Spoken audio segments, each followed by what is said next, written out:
2-2 लाख रुपये पगार देतो कलेक्टरले, तिची गाडी फुकट आहे, तिचं डिझेल फुकट आहे, स्वयंपाक करणारी बाई फुकट आहे, विद्युत लाईन फुकट आहे, टेलिफोन फुकट आहे, 4-5 चपराशी आहे, बॉडीगार्ड वेगळा. 3 लाख खर्च करतोय आपण, आमच्या खिशातले पैसे आहे. 3.5 तुमचं मंत्रालय धळणे, तुम्ही काय राज्य चांगले करायला निघाले. 3.5 लाख कोटी खर्च करतो आपण या कर्मचारी अधिकाऱ्यावर. 3.5 लाख कोटी. तुमच्या मंत्रालयातले 6 मजले मंत्रालय जर सुधारले तर अख्खं राज्य सुधारायला वेळ लागत नाही. साहेबाचा रिमार्क आहे, डेप्टी सीएम साहेबाचा रिमार्क आहे. आणि ही फाईल 2020 ले सादर केली आणि मंत्रालयातून ते 2024 ले बाहेर पडली या जिल्ह्यावर. त्याने म्हटलं उद्या मारतो मी तुला. त्यांचे आयोग 7वा आयोग, 6वा आयोग, 8वा आयोग, आमचा स्वामीनाथन आयोग आलाच नाही. तुम्ही केला आणि नाही. खूप वेळ चालू आहे. अध्यक्ष महोदय, हे 3.5 लाख कोटी खर्च करतोय. एक दिवस गेला तरी कमी पडत. 7 दिवस फाईल ठेवली म्हणून किती अधिकारी कर्मचाऱ्यावर कारवाई आतापर्यंत केली ते सांगा. अध्यक्ष महोदय, खरं तर माझ्यावर 353 किमान 50 ते 60 गुन्हे दाखल आहे. अधिकाऱ्यावर मारहाण, त्याच्या कार्यालयात जाऊन धुडकीच करणे. दिव्यांग बांधवाचा 1950चा कायदा होता आणि आपण तो अंमलबजावणी केला, मान्य केला. तो मान्य केल्यानंतर त्या कायद्याचे ना शासन निर्णय निघाले ना योजना काढल्या. हे तर झालंच. मग आम्ही आंदोलन केलं, शासन निर्णय केला. तो शासन निर्णयाच्या 5% अंमलबजावणी करावी याच्यासाठी अजूनही दिव्यांगांना गावागावात जाऊन आंदोलन करावं लागतं. 3.5 लाख कोटी खर्च करतो आपण ह्या कर्मचारी अधिकाऱ्यावर. 3.5 लाख कोटी 20 लाख कर्मचाऱ्यावर. 2-2 लाख रुपये पगार देतो कलेक्टरले, तिची गाडी फुकट आहे, तिचं डिझेल फुकट आहे, स्वयंपाक करणारी बाई फुकट आहे, विद्युत लाईन फुकट आहे, टेलिफोन फुकट आहे, 4-5 चपराशी आहे, बॉडीगार्ड वेगळा. तरी तो कलेक्टर त्याच्या कार्यालयातले कामकाज चांगलं करत नाही. तुमच्या मंत्रालयातले 6 मजले मंत्रालय जर सुधारले तर अख्खं राज्य सुधारायला वेळ लागत नाही. तुमच्या मंत्रालयातल्या इवन देसाई साहेब, आपल्या मंत्रालयातल्या काही कागदपत्र मी आणले, 8-8, 10-10, 15-15 दिवस उत्तर भेटत नाही. सुधीर भाऊला माहित आहे, तुमचे स्मरणपत्र मी किती पाहिले.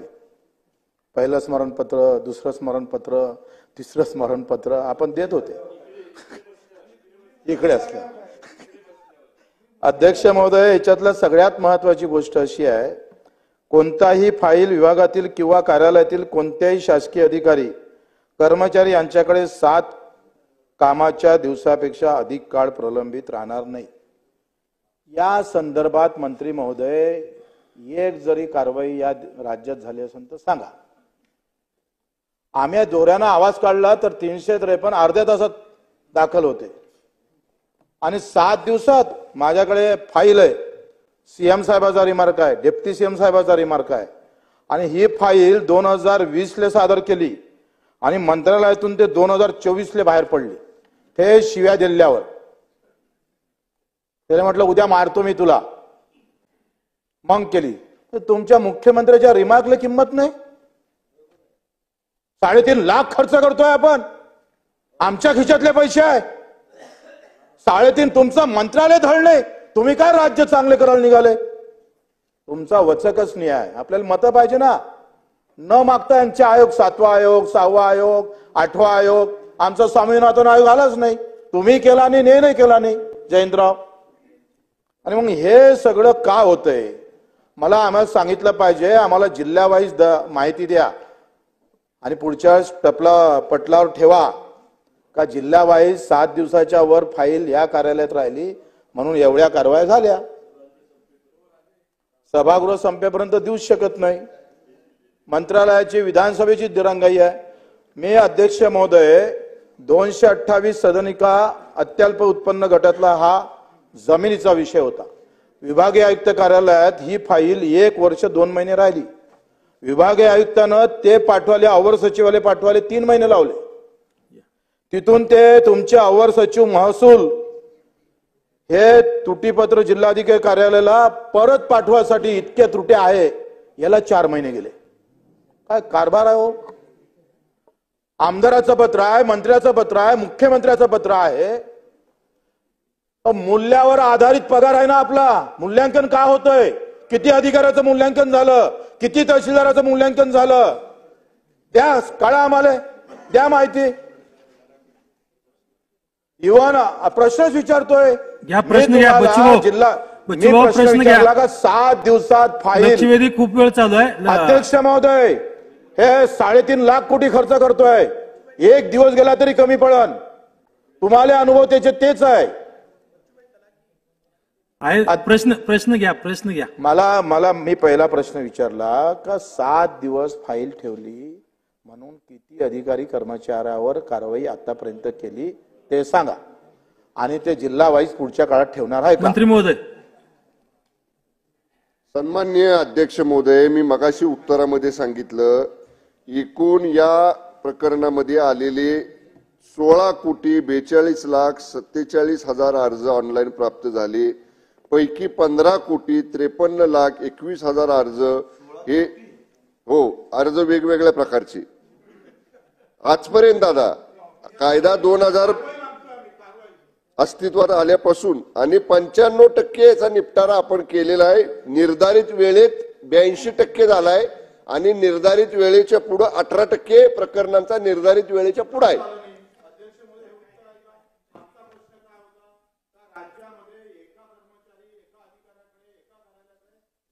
पचवा उत्तर दिलं ना मंत्री महोदयाने आता. मंत्री महोदय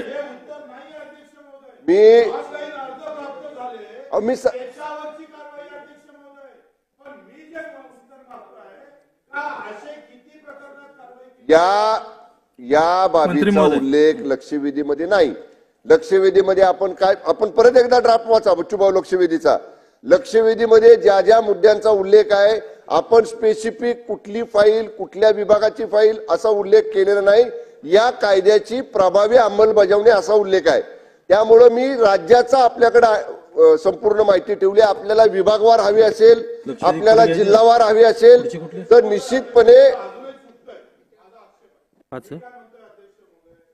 माझं साधा स्पेसिफिक प्रश्न काय आहे, हे ऑनलाईन अर्ज तुमच्याकडे प्राप्त झाले याची माहिती तुम्ही दिली, त्याची किती निकाल निघाल ते माहिती दिली. माझं असं म्हणणं, आता तुमच्याकडे माहिती उपलब्ध नसन अध्यक्ष महोदय, तर मला ज्या अशा आपल्या कलेक्टरनं, तहसीलदारांनी, एसडीओनं ज्या ज्या भागात 7 दिवसाच्या वरते फाईल कारण नसताना ठेवली, 7 दिवस तर लई कमी दिवस आहे, 1 महिन्याची तरी काढा, ही माहिती विभागीय आयुक्ताला चौकशी करायला लावा.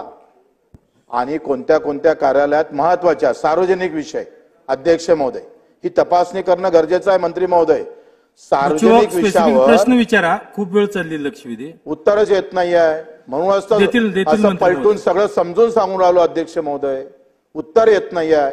उत्तर आम्हाला हे पाहिजे का अशा फाईल पेंडिंग राहतं आणि तिथं कायदेशीर कारवाई करत नाही, ती तपासून आम्हाला पटलावर ठेवणार का? बस. मंत्री महोदय.